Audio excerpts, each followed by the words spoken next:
সম্মানিত হাজিরিন, আর একটা কথা, কোরআনুল কারীমের একটি আয়াত আমি আপনাদের সামনে পড়েছি, সূরা মায়েদা, কোরআনুল কারীমের 5 নম্বর সূরা, 6 নম্বর পারা, এই সূরা মায়েদা 27 নম্বর আয়াত। এই আয়াতটাকে সামনে নিয়ে সামান্য আর কয়েকটা কথা আপনাদের সামনে আরজ করতে চাই। আমার ওই কথা থেকে আমি একটু সরে গেছি, এই কথাটাকে শেষ করি। তা আমি একটা কথা বলতেছিলাম যে আল্লাহ তাআলা নবীজি সাল্লাল্লাহু আলাইহি সাল্লামের 23 বছরের নবুয়তের এই সময়ে সময়ে আল্লাহর হুকুম পরিবর্তন করছেন। বুঝছেন নি কথাটি? তো এই আল্লাহর হুকুম পরিবর্তন করা, এটারে আরবিতে কোরআনের ভাষায় বলেন নাসখ। নাসখ, নুন সিন খা, মানে মানসুখ করছে আল্লাহ, মানে আগের হুকুম রহিত করছে, নতুন হুকুম দিছে। নবীজি সাল্লাল্লাহু আলাইহি সাল্লামও এরকম অনেক হাদিসে আছে, প্রথমে একরকম হুকুম দিছে, কিছুদিন পরে আল্লাহর হুকুমে আবার নতুন হুকুম দিছে। যেমন প্রথম নবীজি কবর জিয়ারত করতে নিষেধ করছে, কিছুদিন পরে আবার আল্লাহর আদেশে কবর জিয়ারত করতে আদেশ করছে। এটা হাদিসে স্পষ্ট আছে, কুনতু নাহাইতুকুম আন জিয়ারাতিল কুবুর ফালআনা জুরুহা। নবীজি বলছেন, আমি তোমাদেরকে প্রথমত কবর জিয়ারত করতে নিষেধ করেছিলাম আল্লাহর আদেশে, এখন অনুমতি দিলাম তোমরা জিয়ারত করো। তাহলে এরকম অনেক আছে। তো এখানে আল্লাহ তাআলার একটা মূল নীতি, সূরা বাকারাতে আল্লাহ বলছে নবীজিকে, একটা চমৎকার সান্ত্বনা দিছে নবীজিকে, যে বন্ধু, আমি যে সময়ে হুকুম বদলাই, পরিবর্তন করছি, এক্ষেত্রে আপনি শুধু একটা কথা মনে রাখবেন, প্রত্যেক পরবর্তী হুকুম পূর্ববর্তী হুকুমের চাইতে হয় উত্তম, নয় কমপক্ষে বরাবর, নিচে নামতো না। নাতি বিখাইরিন মিনহা, হয়তো এই আগের হুকুমের চাইতে নতুন হুকুমটা উত্তম অথবা বরাবর, ও মিথলা, অথবা সমান সমান, এর থেকে নিচে নামবে না। এই কথাটা আমি কেন বললাম? আমার বলার উদ্দেশ্য হলো এই কথা বলা যে মাহফিলের ইন্তজাম ছিল মাঠে, বাহিরে খোলা জায়গা, তো ওইখানে হইলে ভালোই ছিল, মাহফিল খোলা জায়গা। তো বৃষ্টির কারণে আল্লাহ পাক রব্বুল আলামিন যেন বললেন যে আমি হুকুম চেঞ্জ করলাম, করে আমি আল্লাহ তোমাদেরকে এইবার বাহিরটাও আমার, আচ্ছা যাও বান্দা, আমি খুশি হইলাম, আমার বিছনাতেই বসতে দিলাম, আমার ঘরেই বসতে দিলাম। না তিনি খাইরিন, আগেরটার চাইতো উত্তম জায়গায় এনেছে। কাজেই মাহফিলটা বাইরে হইলে ভালো হইতো, এই কথা বললে ক্ষতি হবে, ঠিক কিনা? ইনসাফ হবে এটা? কথা বলেন না কেন? না, বরং এখানে হওয়া, এই জন্য রব তার ঘরে নিয়ে আসছেন। সুবহানাল্লাহ। এবার শুধু আল্লাহকে বলবেন দোয়ার সময়, আল্লাহ আপনি তো দয়া করে আপনার ঘরে এনেছেন, এবার মাফ করে দেন। ঘরে আইনা ফিরাই দিবেন, এটা কি হয়? মানায় এটা? এতক্ষণ ঘরে বসায় রাখা আপনি ফিরাই দিবেন কেমনে? আল্লাহ তাআলা যদি দিল দিয়া বলে থাকেন, তো মালিক চাইলে বলবে আচ্ছা ঠিক আছে, যাও মাফ করে দেন।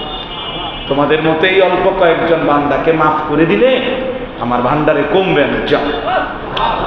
আল্লাহ আমাদেরকে মাফ করে দেন, আল্লাহ তাআলা আমাদেরকে উত্তম বিনিময় দান করেন।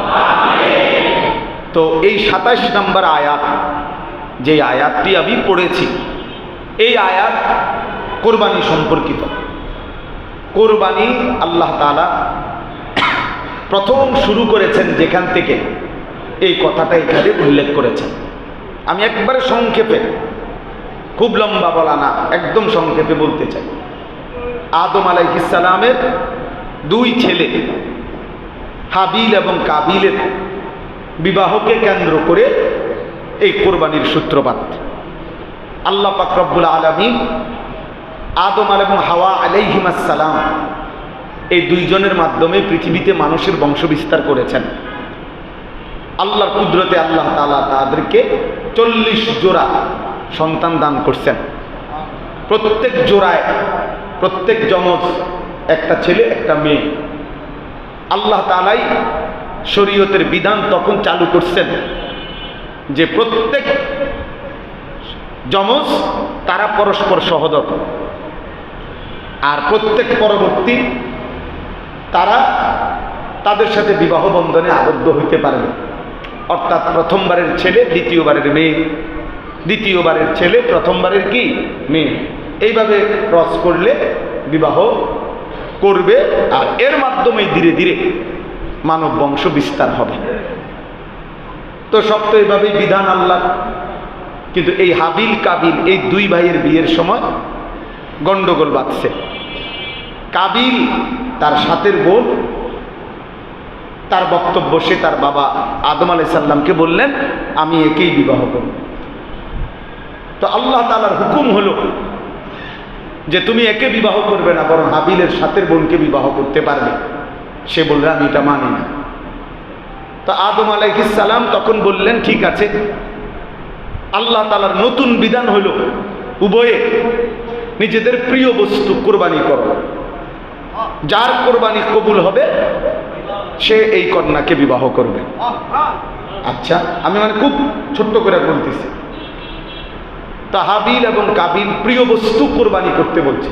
তখনকার সময়ে আল্লাহর বিধান ছিল প্রিয় বস্তু কোরবানি করা। কিভাবে? অর্থ হইল যার কাছে দুইজনের তাদের কাছে তাদের প্রিয় বস্তু যেটাই হোক সেটা, এটা গরু হইতে হইব, ছাগল হইতে হইব, এমন কিছু জরুরি না, যেটাই হোক সেটা তার কাছে যেটা প্রিয় বস্তু মনে হয় তার সেইটাই একটি নির্দিষ্ট জায়গায় রেখে আসবে।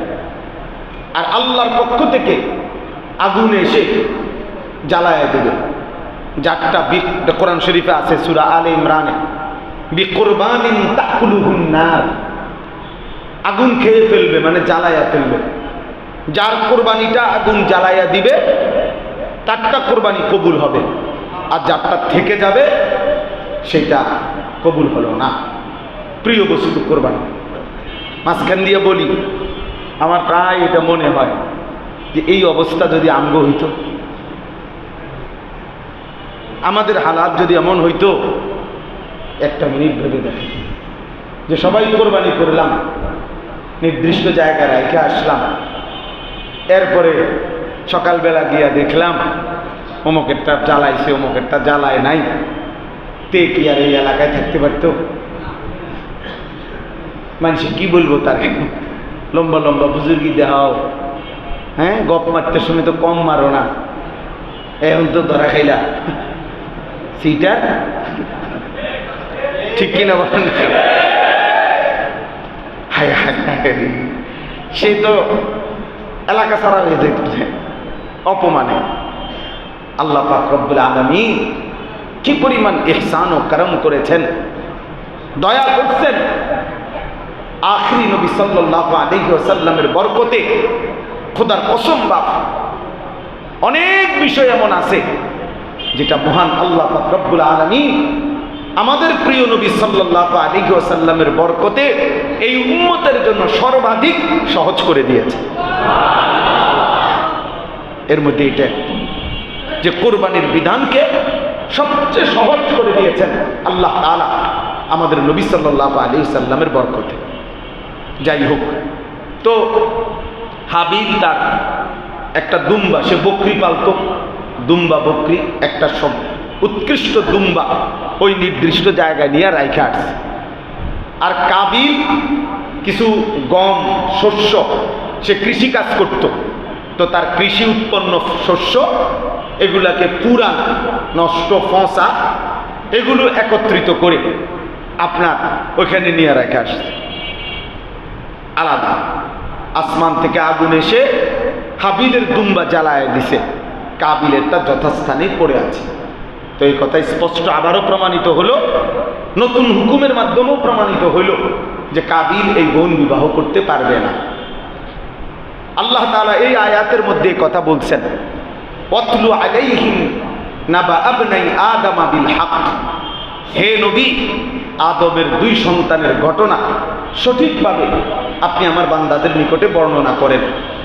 ইজ কাররাবা কুরবানান, যখন তারা 2জনই কুরবানি করলেন, ফাতুকুব্বিলা মিন আহাদিহিমা, একজনের কুরবানি কবুল করা হলো, ওয়ালাম ইউতাকাব্বাল মিনাল আখার, অপরজনের কুরবানি কবুল করা হলো না। তো এতটুকু তো বুঝলেন, কইলাম। এইবার কাবিল তার ভাই হাবিলকে বলল, মানে যার কুরবানি কবুল হয় নাই, সে তার ভাই হাবিলকে বলল, ক্বালা লা আকতুলান্নাকা, আমি এত কিচ্ছু বুঝি না, আমি তোকে মেরেই ফেলব, আমি তোকে মেরেই ফেলব। লা আকতুলান্নাকা, আমি তোকে হত্যাই করব। তখন হাবিল মৃত্যুর পূর্ব মুহূর্তে সে তার ভাই কাবিলকে বলছে, প্রিয় ভাই আমার, আমি জীবন দেব, আমি মরে যাব, আমি জানি। পরের আয়াতে আছে, লা ইন বাসাত্তা ইলাইয়া ইয়াদাকা লিতাকতুলানি মা আনা বিবাসিতিন ইয়াদিয়া ইলাইকা লিআকতুলাক। হাবিল বলছে, প্রিয় ভাই, তুমি যদি আমাকে হত্যা করার জন্য হাত বাড়াও, আমি আমার হাত তোমার দিকে বাড়াবো না। কেন? ইন্নী আখাফুল্লাহ রাব্বাল আলামিন, আমি আমার মহান রব আল্লাহকে ভয় করি। ইন্নী উরিদু আন তাবুআ বিইসমি ওয়া ইসমিকা ফাতাকুনা মিন আসহাবিন নার। হাবিল বলছে, আমি বুঝি, আমি ইচ্ছা করি, আমি বুঝেছি ভাইয়া, শোনো, যে আমার স্পষ্ট বিশ্বাস যে তুমি তোমার সমস্ত গুনাহ, আর আমারও যদি কোনো গুনাহ থেকে থাকে, আমার এই অন্যায় হত্যা করার কারণে আমার গুনাহগুলো তোমার কাঁধে নিয়ে, নিজের গুনাহ আর আমার গুনাহ একসাথ হয়ে ফাতাকুনা মিন আসহাবিন নার, তুমি নিশ্চিত হয়ে যাবে জাহান্নামে। ওয়াযালিকা জাযাউয যালিমিন, আর এভাবেই সর্বযুগে জালেমের পরিণতি হয়ে থাকে। জালেম নিজের গুনাহ, মজলুমের গুনাহ, উভয়টাই কাঁধে নিয়ে জাহান্নাম, জাহান্নাম। অন্যায় হত্যা, অন্যায় খুন, এর বিনিময়ে। তো এখানে মাঝখান দিয়ে একটা কথা বাদ গেছে, আমি যেটা ইচ্ছা করে রাখছি সেটা কি?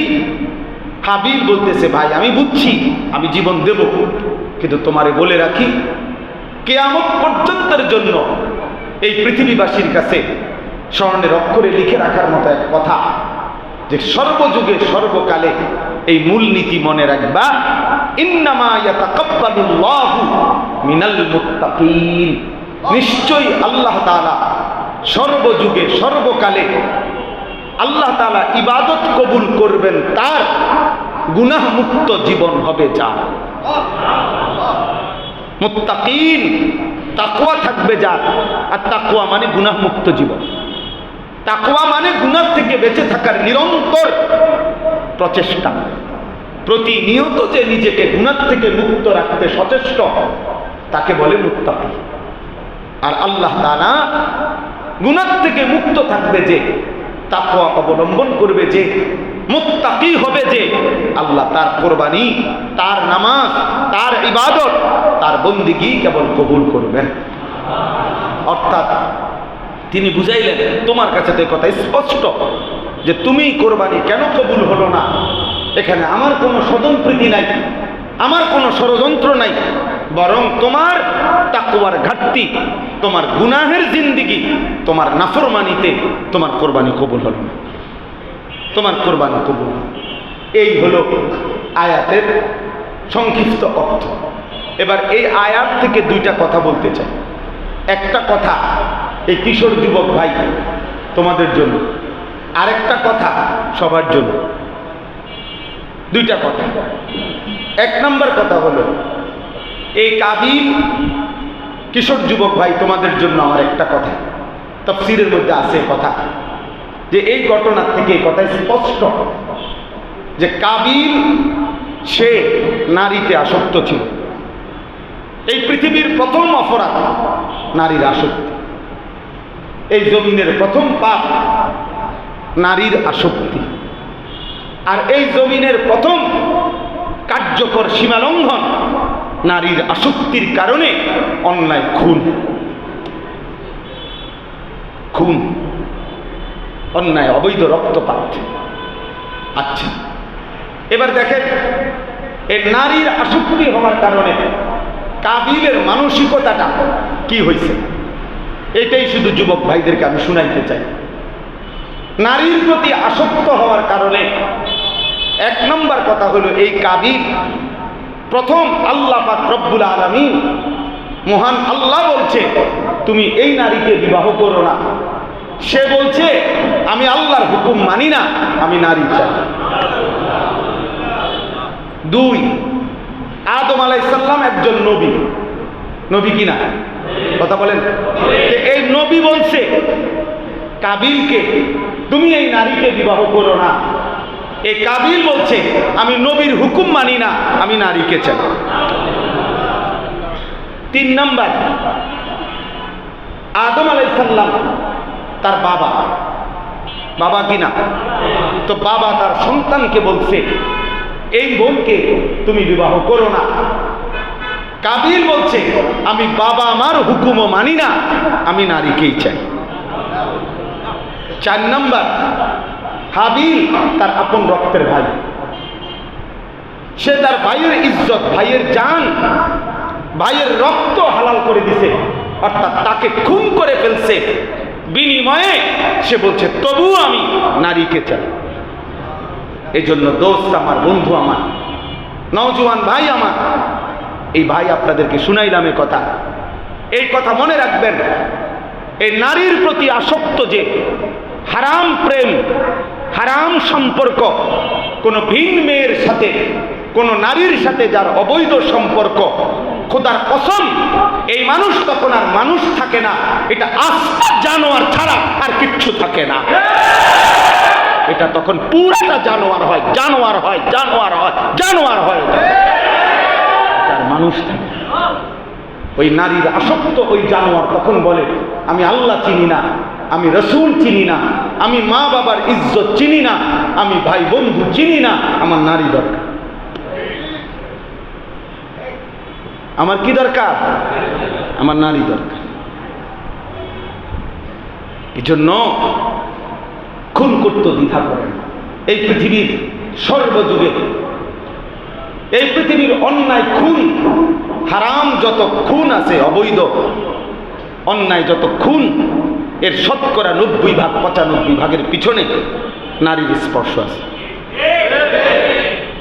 নারীর ফাঁদ, নারীর লোভ, নারীর আকর্ষণ, নারীকে কেন্দ্র করে। এই জন্য দোস্ত আমার, বন্ধু আমার, অনেক নওজোয়ান মাশাআল্লাহ, রাত যদি বেশি না হইতো আমি আরো লম্বা বলতাম, আমার ফিরতে হবে সেই কুমিল্লা। তাইলে আমি বলতে চাইছি এই কথাটা, প্রিয় ভাই আমার, মহান আল্লাহ পাক রব্বুল আলামিন কোরআনে বলছেন আমি যাকে পুরুষ বানিয়েছি, আমি আল্লাহই তার শরীরের দেহ থেকে, তার অংশ থেকে তার স্ত্রীকে বানাইছি। আল্লাহ তাআলা বলেন আমি তোমাকে যে স্ত্রী দেব, তার দ্বারা তোমার 3টা জিনিস আমি তোমার জন্য দেব। 1 নম্বর লিতাসকুনু ইলাইহা, ওই তোমার স্ত্রী দ্বারা তুমি সুকুন, প্রশান্তি পাবে। 2 ওয়াজআলা বাইনাকুম মাওয়াদ্দাতাম ওয়া রাহমা, আমি আল্লাহ স্বামী স্ত্রীর মধ্যে ভালোবাসা এবং 3 দয়া মায়া আমি দিয়ে দেব। 1 সুকুন মিলবে, প্রশান্তি মিলবে।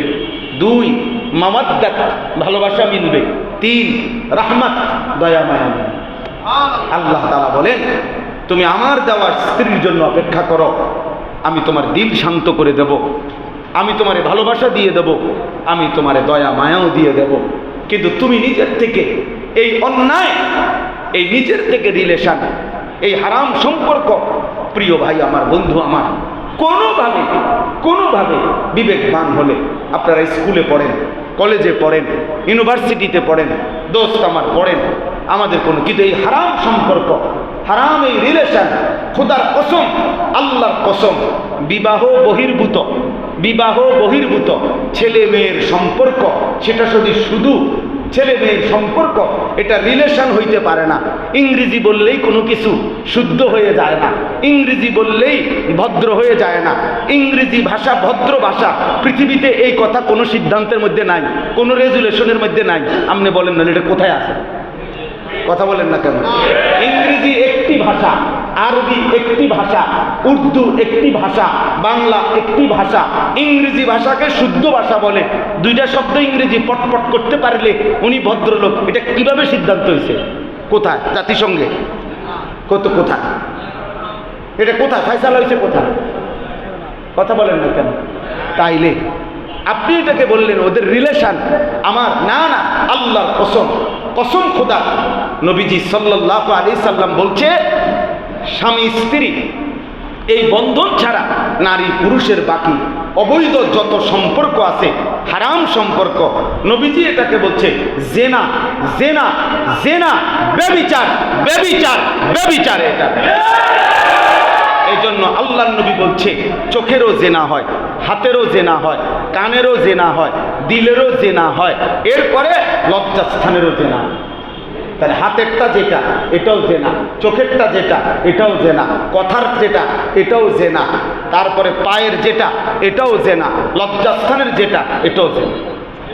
তো নবীজি তো শুধু লজ্জাস্থান দ্বারা অপকর্ম করলে সেটাকে জেনা বলে, আর হাত দ্বারা ছুঁয়ে দিলে, মুখ দ্বারা কথা বললে, রাস্তায় পার্কে বিনোদন কেন্দ্রে অবকাশ যাপনে ঘন্টার পর ঘন্টা গপ মারলে এটা জেনা না, এটা রিলেশন। শুদ্ধ মারে?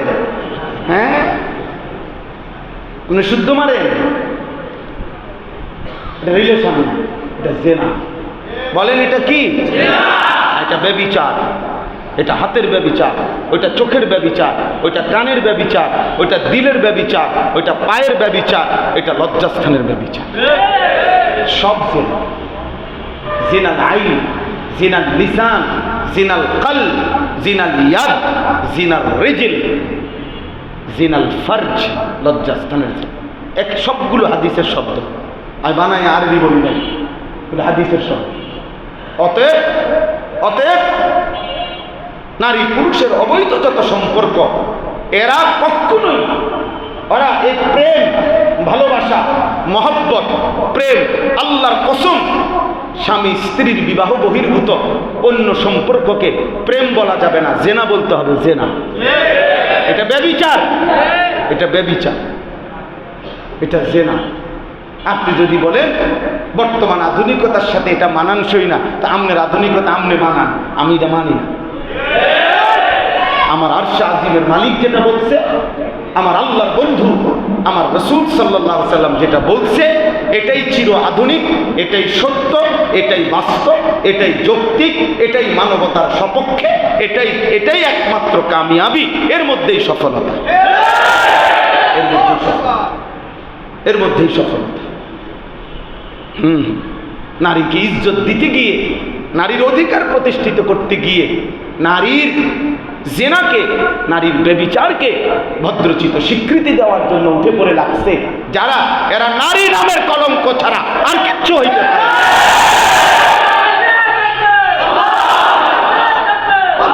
এরা ধর্মত্রয়ী হইতে পারে, এরা কোরআনকে লঙ্ঘনকারী হইতে পারে, এরা রাসূলকে লঙ্ঘনকারী হইতে পারে, এরা কোনো ভদ্র না, এরা মনুষ্য সমাজের উপযুক্ত কেউ হইতে পারে।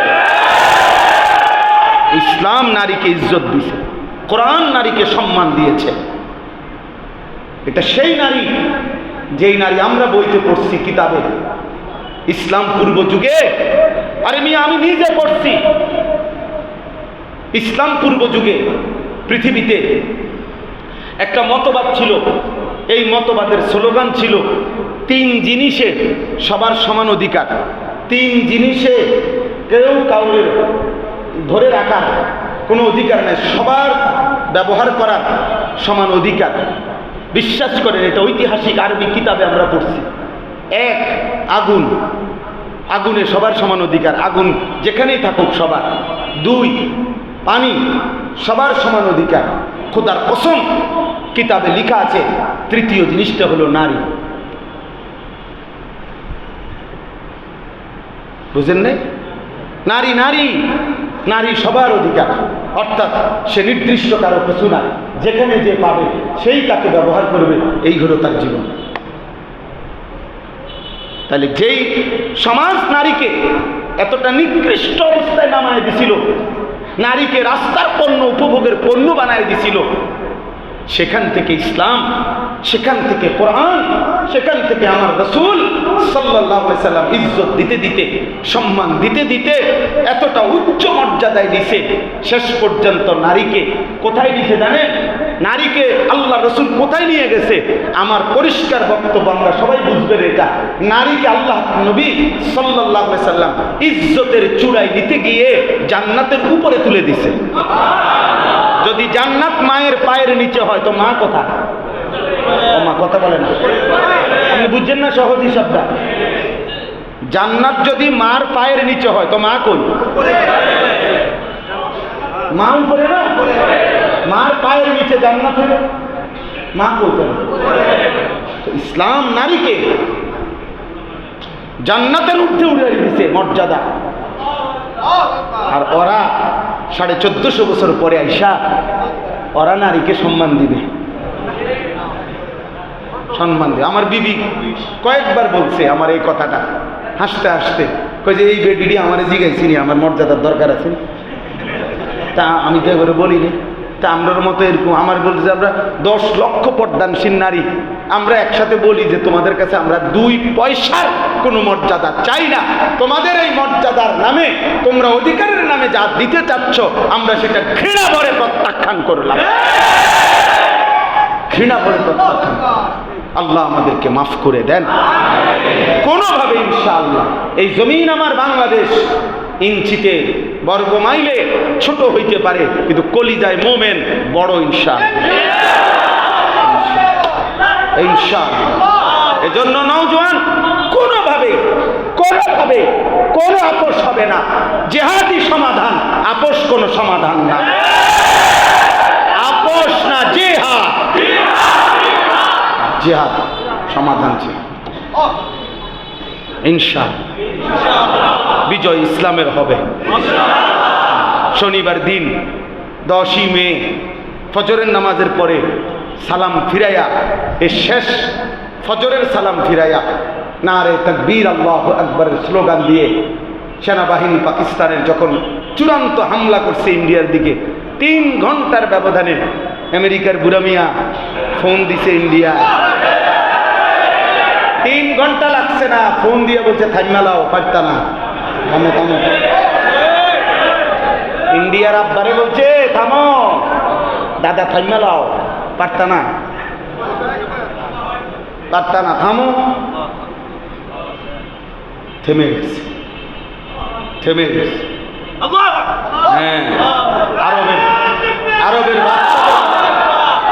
আরবের বাদশাদের কাছাকাছি গিয়ে ঘুরতেছে এখন। আমেরিকার ট্রাম্প এখন ঘুরতেছে, বুঝাইছে, বুঝছে মুসলমানের সহমর্মিতা, সাপোর্ট খুব দরকার, খুব দরকার। এই জন্য ইসলাম জিতবে ইনশাআল্লাহ, মুসলমানই জিতবে ইনশাআল্লাহ।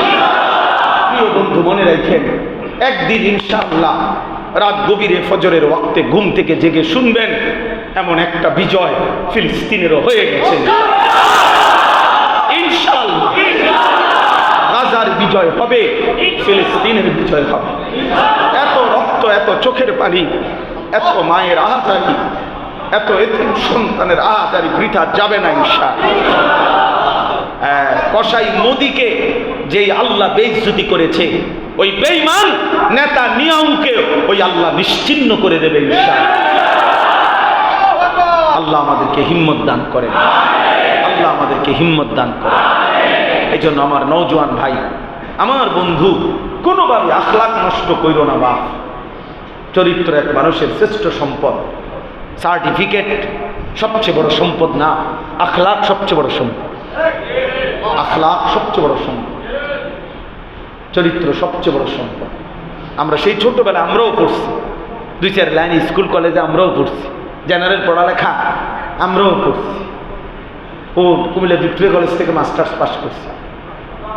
তো এই জন্য বললাম, ওই আমরাও তো ছোটবেলায় যা পড়ছি ইংরেজি কথাইটা যে ক্যারেক্টার লস, এভরিথিং লস্ট। চরিত্র নাই, কিচ্ছু নেই, কিচ্ছু নেই। শরীর নষ্ট তো কিছু নষ্ট, টাকা নষ্ট তো কিছুই না, কিন্তু চরিত্র নষ্ট তো সব নষ্ট, সব নষ্ট। এই জন্য এই ঘটনার থেকে এ কথা স্পষ্ট যে কাবিল নারীর প্রতি আসক্তি হয়ে সব ভুলে গেছে, সব ভুলে গেছে। আল্লাহ আমাদের সন্তানদেরকে, আমাদের কৃষক যুবকদেরকে উত্তম আখলাকের নমুনা দান করেন। ইউসুফ আলাইহিস সালামের সেই অন্ধকার কুঠুরিতে সব বন্ধ অবস্থায় জুলাইখার আমন্ত্রণে তিনি যেভাবে বলেছিলেন, মাআযাল্লাহ, আমি আমার আল্লাহর আশ্রয় কামনা করি আমাদের ইমানদার যুবকও যেন এমন হয়, আল্লাহ যেন কবুল করে, আল্লাহ যেন তৌফিক দান করে। এবার সবার জন্য শেষ কথা হলো যে ইন্নামা ইয়াতাকাব্বালুল্লাহু মিনাল মুত্তাকিন, এই কথাটাই শেষ কথা। অর্থাৎ আল্লাহ তাআলা সেদিন প্রথম দিনে বলে দিয়েছেন যে নিশ্চয়ই আল্লাহ ইবাদত কবুল করবেন তার, গুনাহমুক্ত জীবন হবে যার। তাইলে এই কথাটা আমাদের জন্য সবক। আমার নামাজ গুনাহ থেকে মুক্ত থেকে হবে, আমার যাকাত গুনাহমুক্ত যেন হয়, আমার রোজা গুনাহমুক্ত যেন হয়, আমার হজ গুনাহমুক্ত যেন হয়, আমার উমরা গুনাহমুক্ত যেন হয়, আমার ইতিকাফ গুনাহমুক্ত যেন হয়, আমার কুরবানি গুনাহমুক্ত যেন হয়। গুনাহের সাথে সম্পৃক্ত থেকে আল্লাহর ইবাদত করলে সেই ইবাদত কবুল হয় না। এই জন্য সুদের টাকায় কোরবানি হবে না, ঘুষের টাকায় কোরবানি হবে না, কিস্তির টাকায় কোরবানি হবে না, লোনের টাকায় কোরবানি হবে না, ওজনে কম দিয়া কামাই রোজগারি করা 2 নম্বরই 6 নম্বরই 3 নম্বর মাল 6 নম্বর মাল, হ্যাঁ, উলট পালট ধোকাবাজি প্রতারণা করে উপার্জন করা টাকা, এটা দিয়া কোরবানি হবে না। এটা ফেসবুকে আসতে পারে, আর শাহজিমে যাবে না, আর শাহজিমে যাবে, ফেসবুকে দিতে পারবে না। বুঝলেন না? আমি গত বছর কোরবানির সময় আসে গেছি, কোরবানি যেটা আমার নিচে খুব আবদার করছে, তা আমি কোরবানির সামনে দাঁড়াইলাম, কোরবানির গরুটা শোয়াইছে, শোয়াইবার পরে একবারে রেডি, এখন জবাই করবে হুজুর। ওমা, এই লোক হঠাৎ করে রাখে রাখে রাখে রাখে, মানে হুজুরে কইছে আর কি, মানে জবাইটা একটু কি রাখে রাখে রাখে রাখে রাখে রাখে, মোবাইলটা হাতে দিয়া তার ফুতের ডাইকে না বলতেছে, উনি গরুটার সাথে একবার কাইট হয়ে গেছে একদম, ওই ভদ্রলোক কাইট হয়ে বলছে একটা ছবি একটা ছবি। পরে আমি আমার সাথের জন্য আস্তে আস্তে বললাম যে ভাই, অর্থ হইল উনি একটু পরে ফেসবুকে এই ছবিটা দিয়া বলবে, দেশবাসী আপনাদের মতামত জানতে চাই 2 গরুকে কেমন লাগতেছে। নাই তো কি, না না নাই, একজন মানুষ গরুর লগে ছবি উঠানোর মধ্যে বিশেষত্ব কি? 2 কথা, হয় গরুকে আমনে মানুষ বানাইতে চান, আর নাহলে আমনে গরু হইতে চান, একটা কিছু তো হইতে হবে নাকি? কি এটার অর্থ কি? আমনে গরুর লগে ছবি উঠালেন কেন? বেকুব কি এরকম বেকুব হয়? বেউকুফ, বেউকুফ কি এমন বেউকুফ হয় বেটা? তুই ভাত খাইছ না বেটা? তো এটার লোকে ছবি উঠে কেন? এটার সাথে কি বুঝাইতে চাইলা? মানে হয় আমরা দুজন গরু, আর নয়তো আমরা দুজন মানুষ। তো গরু আবার মানুষ হয় কেন? মানুষ গরু হয় কেন? আল্লাহ আমাদেরকে বুঝ দান করে। এজন্য তাকওয়া চাই। রাত অনেক হয়েছে, নাই তো আরো বলতাম। এতটুকুই আপনাদের কাছে, গুণামুক্ত জীবন। আমার বাপ গুনাহমুক্ত জীবন চাই, গুণামুক্ত জীবন চাই, গুণামুক্ত জীবন চাই। আমার ভাই, আমার ছেলেরা, আমার সন্তানরা, আমার যুবক ভাইরা, আমার কিশোর ভাইরা, সবার কাছে অনুরোধ, দোস্ত আমার, বন্ধু আমার, এ কথা মনে রাখতে হবে, গুণামুক্ত এক জীবন আমাদের আখেরাতের জন্য ভীষণ জরুরি।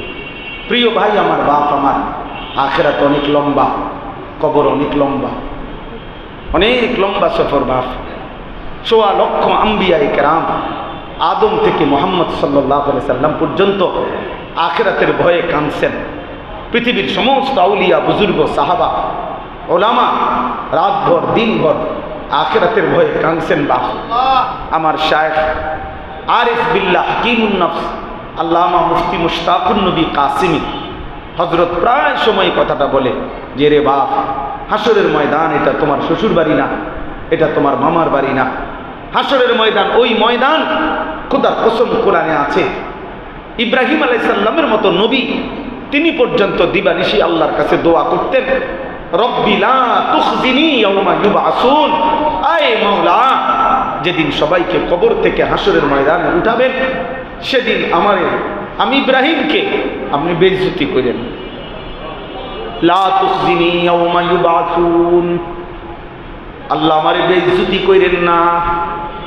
ইয়াওমা লা ইয়ানফাউ মালুন ওয়ালা বানুন, ইব্রাহিমের মতো নবী বলতেন, মাওলা আমি জানি মাওলা সেই হাসরের ময়দানে মাল কাজে আসবে না, সন্তান কাজে আসবে না। এমন একটা ভয়ঙ্কর দিনে আল্লাহ আমারে আপনি বেইজ্জতি কইরেন না। আপনি কে, আমি কে? ইব্রাহিমের মতো নবী যদি এই কথা বলে, তুমি বন্ধু কে, আমি বন্ধু কে? আল্লাহর নবী সাল্লাল্লাহু আলাইহি ওয়াসাল্লাম, আমাদের নবীজি সাল্লাল্লাহু আলাইহি সাল্লাম গুনাহ থেকে শতভাগ মুক্ত যিনি, মাসুম নবী যিনি, যার কোনো গুনাহ নাই, সেই তিনি পর্যন্ত 5 ওয়াক্ত নামাজের পরে নবীজি দোয়া করতেন। আপনি আলেমদেরকে জিজ্ঞাসা করেন, আল্লাহর নবী 5 ওয়াক্ত নামাজের পরে বলতেন, আল্লাহুম্মা হাসিবনি হিসাবান ইয়াসীরা। নবী নিজে বলতেন, মাওলা আমি জানি আপনার বন্ধু, আমি আপনার মাহবুব, কিন্তু এরপরও আমি হাসরের ময়দানকে ভয় পাই, আপনি আমি রাসূলের হিসাবটাও সহজ করে দিয়েন। আপনি কে? এজন্য বন্ধু আমার, দোস্ত আমার, হাসরের ময়দানকে ভয় করে, হাসরের ময়দানকে ভয় করে।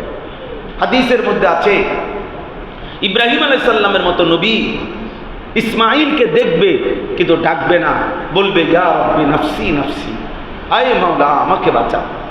ইয়াকুব নবী ইউসুফ আলাইহিস সালামকে দেখবে কিন্তু ডাকবে না, খোদার কসম এটা সেই ইউসুফ নবী, 40 বছর যেই বাবা ইউসুফ এর জন্য ইয়াকুব নবী কাঁদতে কাঁদতে, কোরআনে আছে ওয়াবিয়াদ্দাত আইনাহু মিনাল হুজন, কাঁদতে কাঁদতে ইয়াকুব নবীর চক্ষু সাদা হয়ে গেছে, অন্ধ হয়ে গেছে। সেই সন্তান ইউসুফকে খোদার কসম হাসরের ময়দানে দেখে ইয়াকুব নবী একবারও ডাক দিবে না, বরং বলবে ইয়া রব্বি নাফসি নাফসি, আয় মাওলা আমারে বাঁচান, আমারে বাঁচান,